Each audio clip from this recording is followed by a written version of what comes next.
சிதம்பரத்தில் திருமுறை கண்டெடுத்த விழாவை ஒட்டி சிவனடியார்கள் 1000க்கும் மேற்பட்டோர் ஊர்வலமாக வந்தனர். இதனால் கோயில் முக்கிய வீதிகளில் போலீசார் பாதுகாப்பு பணியில் போலீசார் ஈடுபடுத்தப்பட்டு வருகின்றனர். கடலூர் மாவட்டம் சிதம்பரம் காந்தி சிலை அருகே உள்ள தனியார் திருமண மண்டபத்தில் தில்லை திருமுறை கண்டெடுத்த திருவிழா கடந்த 21ஆம் தேதி தொடங்கியது. இந்த விழாவில் தமிழகத்தில் உள்ள பல்வேறு பகுதியைச் சேர்ந்த சிவனடியார்கள் 1000க்கும் மேற்பட்டோர் கலந்து கொண்டனர்.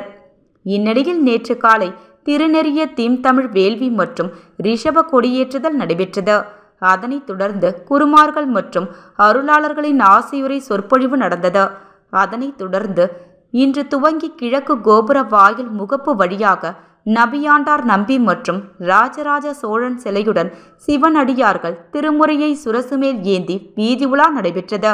அதனைத் தொடர்ந்து சிதம்பரம் கீழவீதி வழியாக சிவனடியார்கள் மேலவாத்தியம் முழங்க நடராஜர் கோயிலுக்கு சிவனடியார்கள் சுவாமி தரிசனம் செய்துவிட்டு ஊர்வலமாக மீண்டும் கீழவீதி வழியாக வந்தனர். இதில் ஆண்கள், பெண்கள், சிறுவர்கள் உட்பட பங்கேற்றனர். அதனைத் தொடர்ந்து கீழ சந்நிதி வழியாக ஊர்வலமாக சென்று ஓம் நமச்சிவாயா, ஓம் நமச்சிவாயா என்ற கரகோஷத்துடன் படித்துறை இறங்க வழியாக காந்தி சிலை அருகே உள்ள திருமண மண்டபத்திற்கு சென்றடைந்தனர்.